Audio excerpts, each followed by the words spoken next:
Well, as the third big fiscal deadline of the year looms in Washington, President Obama finally meeting with Republican lawmakers on Capitol Hill.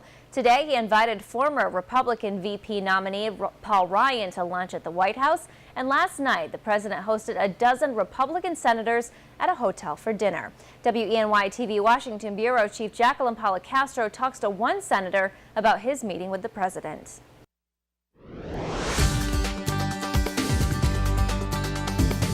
Pennsylvania Senator Pat Toomey dodged the nasty Washington weather to join President Obama for dinner on swanky but neutral ground, the Jefferson Hotel. He was one of just 12 GOP lawmakers invited to a political date night lasting more than 2 hours, paid for by the president. You had dinner with the president last night. I want to know how that went. The discussion with the president was candid.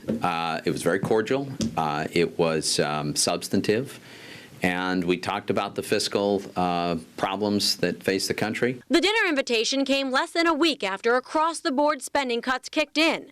Cuts Toomey told me he thinks are necessary because of out-of-control government spending. But after dinner, the senator didn't go home. I heard that you were back on the Senate floor after that dinner for the filibuster. He joined Republican colleague Senator Rand Paul on the Senate floor for an attention-grabbing, nearly 13-hour filibuster session, where Paul talked and ate and talked some more about the president's controversial drone program. I think what he's done is very, very important at great personal inconvenience to himself, to say the least. So the filibuster got an answer from the White House. The president has not and would not use drone strikes against American citizens on American soil. And the delicious dinner was cordial, but clearly not enough to get Republican senators like Pat Toomey from pushing back against President Obama. I've made no secret about my view that fundamental tax reform will be an enormously important component, but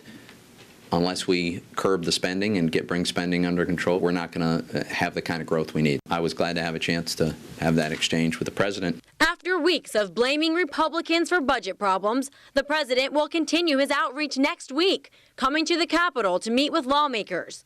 But we'll have to wait to see if it will be too little, too late. Reporting in Washington, I'm Jacqueline Policastro.